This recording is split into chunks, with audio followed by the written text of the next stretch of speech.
Manchester United is going to play Brighton today or tomorrow. It depends when you're going to watch this video either for you. And I'm sorry for coming in with a match preview video late, but because today has really been a very tiresome day either for you. But final, I've gotten some time to come to the channel, United Matters channel, that really presents you strictly Manchester United stories all over the world. Smash the like button, comment and share.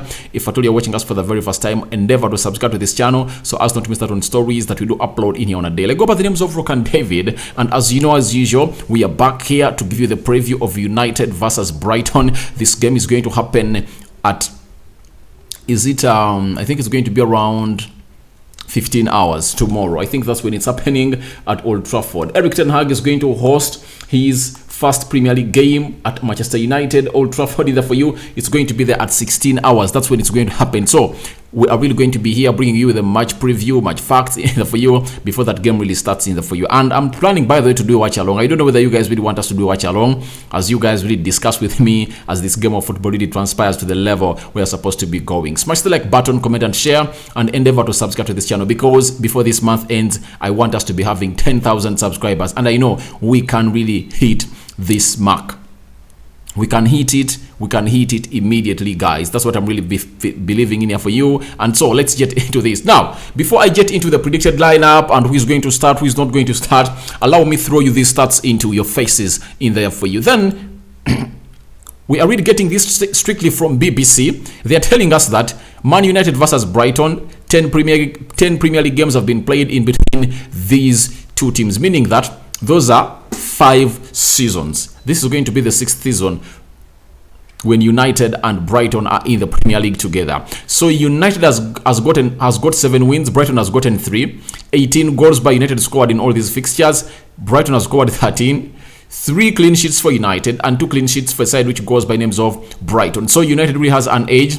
It has won 4 more games than Brighton, and I hope to extend this win tomorrow at Old Trafford. Obviously, I know we are really going to go ahead and really win this game of football in the for you, as the last time really we played at Old Trafford, we won, but this time around, you know what happened in the for you. We beat them by 2-0 the last time we played at Old Trafford. And who was in the score sheet? It was Cristiano Ronaldo with the score sheet in the 51st minute of the game. Then Bruno Fernandes in the 90+7 minutes in the for you. That's when he really scored the second goal in the for you. And Lewis Dunk got a red card, and United really got an edge into that game of football, as United beat a side which goes by the names of Brighton in the for you. So I expect almost the same team to start in the for you that really played against Brighton way back at Old Trafford. But let's wait and see who is the manager going to bring in to play this game of football, as United plays a side which goes by the names of Brighton in the for you. Now, some other statistics I'm reading from BBC that I want to throw onto the screen such that we can really go through them. It's United have won their opening Premier League match in 10 of their past 13 seasons. Someone ask yourself, why is Rokani telling me all this? I'm really trying to show you the position in which we are, because stats don't lie. Stats don't lie. That's why when a record is broken, some teams even celebrate, because it's like a jinx. Now, out of the last 13 seasons, we've won our last 10. You get? And the last games we've lost in the opening of the season, I think we lost one to Crystal Palace. I remember very well that season of 2020. This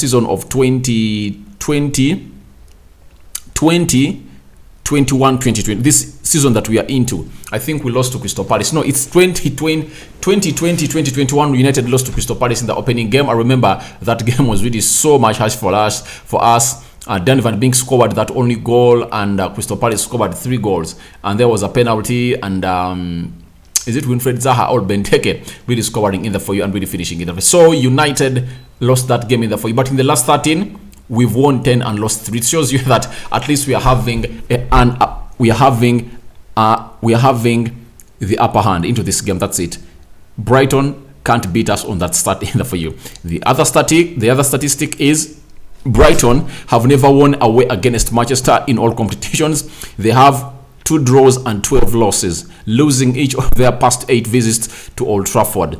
This is via BBC in there for you as I flash it on your screen. Brighton have never won away against Manchester United in all competitions. 2 draws, 12 losses registered by a side which goes by the names of Brighton, losing each of their past 8 visits to Old Trafford. That means this fortress of Old Trafford is not an easy visit for Brighton. And with Brighton losing 2 players, Mark Cucurella and Yefis Bissouma, I really believe that Yefis Bissouma was so much pivotal into that midfield. Amidst them staying with players like Mpwetu and Caicedo, I really believe that we are really better off in stats for you, and the quality of our players are really better than them. So we expect us to go in and really beat them at Old Trafford. Obviously, the stats are not on their side. That's why I'm really showing these statistics before I really get into the predicted lineup of United as we take on the side which goes by the names of Brighton tomorrow at Old Trafford. Then let's talk about Bruno Fernandes in this fixture of Brighton. Bruno Fernandes has been involved in 6 goals in his 5 Premier League appearances against Brighton, 4 goals, 2 assists, meaning that 6 goal involvements for Bruno Fernandes, very much pivotal. Let's wait and see. Is he going to go ahead and really extend that winning mentality and scoring goals against Brighton in the for you? We're here to wait and see what's going to happen in the for you, because we are really going to see whether he's now predicted lineup, because the coming in of Eriksson and Danny Van Beek picking up in form really puts him out of this saga in there for you. Let's get into the last start before we get to the predicted lineup, guys. It reads that Pascal Gross has scored more Premier League goals against Manchester United than he has any other opponent. 4. He scored in all 3 of Brighton's Premier League victories against the Reds, netting the winning goal on 2 occasions in the for you. So it shows you that Pascal Gross has been scoring a lot against us, but on their field, not on our stadium. So they are coming to our side, a stadium of Manchester United where they have no chance. So we're waiting to see how that is going to go in and really transform in there for you. So guys, smash the like button, comment and share. If at all you're watching us for the very first time, endeavor to subscribe to this channel so as not to miss out on stories that we do upload in a day. Now, after bringing you those stats that BBC has been providing us to, then allow me get into this, because you guys are in here for this. You want to know, we and my team, when I sat up, what did we really put it together? What did I think about? Which system are we going to play? Which players are really going to be fielded in the field of play? All right, let's get into this because it's very much anticipated by you guys in the field. The system that United is going to play with, it's a 4, obviously a 4-2 3, and obviously 1 is left. So that is the system Ten Hag is going to play with, because all of the games we've played in the preseason, this is the system he has been playing, and I don't expect him to really come out and really change it. We play with 4 defenders involving 2 central defenders and 2 fullbacks, 2 midfielders to play in the double midfield pivot. Then we are having a player to play in the central attack midfielder, a right attack midfielder and the left attack midfielder, and a single striker to lead the line. Let's get into this lineup because you guys are really waiting for it. Let's get into this as you guys are really needing it. Then this is David De Gea, obviously is going to start in goal for Manchester United. No doubts about his quality, but the problem is all about his ball distribution and playing as a sweeper goalkeeper. But he said that he's really getting used to that, and the manager is really giving him enough confidence and training to see to it that he really becomes one of the best ball playing goalkeepers in the world. And when you heard about the comments of a man who goes by the names of Dean Henderson, I defended him a lot because it was not his blame. Who caused all this mess? It was Ole Gunnar Solskjaer. We had a goalkeeper who goes by Sergio Romero, who was there with Tom Heaton, and the way they really treated Sergio Romero was very embarrassing, to an extent that his wife had to come out on Instagram and really blast the club. So that shows you how ugly it went. But that situation between David De Gea and Dean Henderson was not easy, but the experience and composure and calmness that David De Gea gave to this treatment was out of this world. Remember, he was in goal for United at the beginning of the season. You get? Then he goes to Spain when his wife was going to give birth to their first child. Then Dean Henderson takes over. When he came in through, he couldn't start. Dean Henderson was really in goal, and United was playing him in every game. I remember he said the goal of Aston Villa, he was in the Champions League, he was everywhere. You get? And Dean Henderson completed the season as the first choice goalkeeper. You remember even David De Gea was the goalkeeper for United in the UEFA Europa League. So when the season was beginning, the Euros were going to start, and Dean Henderson got a hip injury at the England national team. He came back at United, and when he was recovering, he got COVID. And by the time he got healed from COVID, the season had already kickstarted off, and De Gea had pulled up really a very good performance, including saving a penalty against West Ham. And then the manager said, all right, however much we had promised you to come in and really get yourself a spot at United, then it's no longer possible. So David De Gea's experience, best shot stopper goalkeeper in the world, and I really believe that the other aspects and really attributes of the goalkeeper will come in through and through, because he's having now a manager who is going to improve him to become better in there for you. So for me, David De Gea is starting in goal. Now Diego Dallo, obviously, I really believe that he's going to start on the right back position of United. Obviously, in the preseason, he has been the main man playing onto that side, and I really believe that the manager has no reason to change, because he's really great and he's the only option he has. The other option he has is Liard, but I really believe that he is going to play with Diego Dallo. Reason being, he is the only right back he has and he trusts. He's talking to the board to get him Dema Freeze. Let's wait and see how that is going to unfold in the for you. Tyrell Malacia is going to play on the left back. People will say, why not Luke Shaw? I really believe that Luke Shaw has just returned from injury. He was sick, and I don't believe that a defender like Luke Shaw, when you're having a fully fit defender who played 90 minutes against a side which goes by the names of Atletico Madrid in Oslo, I think you start him. Because Luke Shaw's opportunity of playing 90 minutes passed. He was supposed to play 90 minutes either against Atletico Madrid or Rayo Vallecano. So the manager is not sure of him that can come in and play 90 minutes for United. So that's what you're waiting to see, whether he's going to come in here and start. But I believe that Tyrell Malacia is going to start. I know very many people will come out and say it should be Luke Shaw. But to me, I've always told you, Tyrell Malacia is the real deal, guys. He's the real deal, and it's going to take that spot over Luke Shaw in there for you. Then in the central defense, obviously you're going to be surprised, but reports coming in from Carrington, all the training sessions conducted by Erik ten Hag, it has been Lisandro Martinez playing on the left side of the central defense in the for you. You get?